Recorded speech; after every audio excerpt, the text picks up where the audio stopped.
चाल, दूरी और समय का बहुत ही अच्छा क्वेश्चन दिया हुआ है। क्वेश्चन हमसे कह रहा है श्याम 35 किलोमीटर प्रति घंटा की गति से यात्रा करने पर 15 मिनट देरी से अपने कार्यालय पहुंचता है, और यदि उसकी गति 45 किलोमीटर प्रति घंटा है तो वह 5 मिनट पहले पहुंचता है।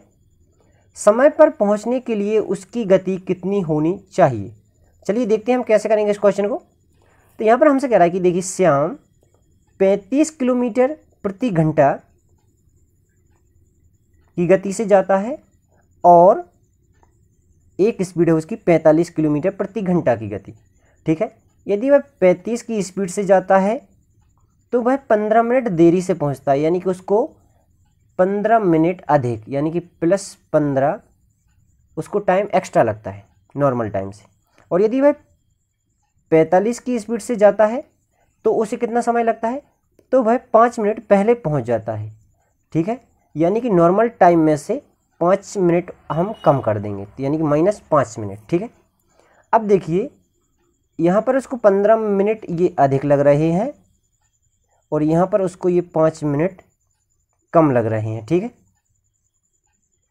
तो अब समझिए यहाँ पर यदि हम +15 और -5 का अंतर निकालेंगे तो हमारे पास में कितना आ जाएगा?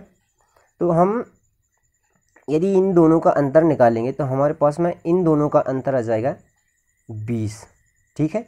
और यहाँ पर हमारे पास में ये स्पीड का अंतर क्या है? 35 और 15, इन दोनों स्पीड का अंतर हमारे पास है 10, ठीक है। अब हम क्या करेंगे, देखिए यहाँ पर ये जो 20 मिनट हैं, ये जो 20 मिनट हैं यह स्पीड में कितने के बराबर है? 10 के, ठीक है। अब हम क्या करेंगे, यदि हम इसमें यहाँ पर 45 का गुणा करेंगे तो हमारे पास में देखिए क्या आएगा। यदि हम 45 का गुणा करके इसको सॉल्व करेंगे तो हमारे पास में आ जाएगा यहाँ पर 90। ये जो 90 आएगा ना, यह 90 इसका टाइम आएगा, यानी कि 35 की स्पीड से चलने पर उसे कितना समय लगेगा? तो उसे लगेंगे 90 मिनट, ठीक है। और यदि हम यहाँ पर अब 45 की जगह यदि हम इसको 35 से गुणा करेंगे, यहाँ पर 35 से गुणा करेंगे तो हमारे पास में इसका मान क्या आ जाएगा? हम इसको सॉल्व करेंगे तो हमारे पास में इसका मान आ जाएगा 70, यानी कि वह समय आएगा 45 की स्पीड से चलने पर उसे कितना समय लगेगा? तो उसे लगेंगे 70 मिनट, ठीक है। अब देखिए क्वेश्चन हमसे क्या कह रहा है।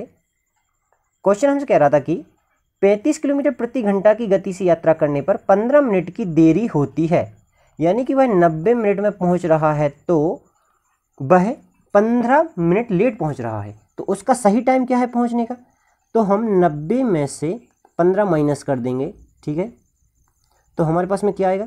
तो हमारे पास में आ जाएगा यहाँ पर 75, ठीक है। यानी कि वह उसका सही टाइम क्या है पहुंचने का कार्यालय? वह है 75 मिनट, ठीक है। तो यहाँ पर देखिए, और देखिए यदि 45 की स्पीड से जाता है, यदि वह 45 की स्पीड से जाता है तो उससे 70 मिनट लगते हैं और वह क्या कह रहा है कि वह 5 मिनट पहले पहुंचता है।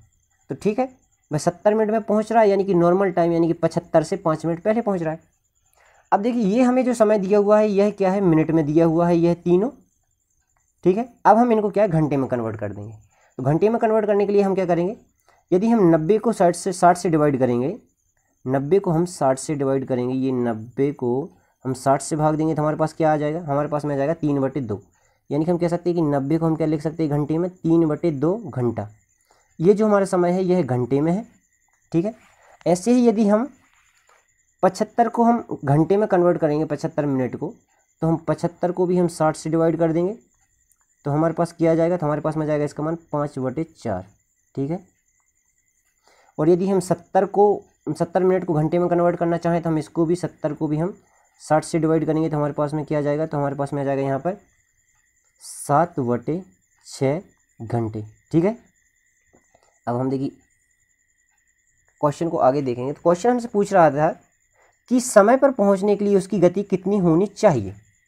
तो देखिए हमें 5/4 घंटे में पहुंचना है। कितनी दूरी? तो दूरी निकालने के लिए हम क्या करेंगे? देखिए यदि भाई 35 की स्पीड से जाता है तो उसे कुल कितना समय लगता है, 3/2 घंटे। तो हम कुल दूरी निकालने के लिए हम क्या करेंगे, यहाँ पर हम 35 में हम 3/2 का गुणा करेंगे तो हमारे पास कुल दूरी आ जाएगी। तो हम ये 3/2 से हमने ये कर दिया है इसमें गुणा, ये हमारे पास कुल दूरी आ गई है। अब यदि हम इस कुल दूरी को 5/4 घंटे से डिवाइड करेंगे तो हमारे पास में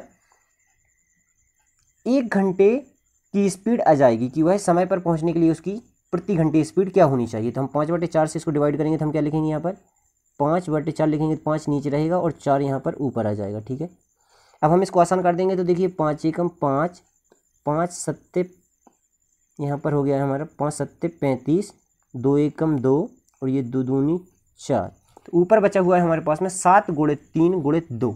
तो इसका मान हमारे पास में क्या जाएगा, 7 या 21 और गुणित 2, 21 दूनी 42। यानी कि हमारी देखिए यहाँ पर स्पीड क्या हो जाएगी, तो हमारी स्पीड हो जाएगी 42 किलोमीटर प्रति घंटा। यानी कि हमारा ऑप्शन डी सही हो जाएगा। यही हमारा आंसर है। वीडियो अच्छा लगा हो दोस्तों के साथ शेयर करें और चैनल को सब्सक्राइब करें। धन्यवाद।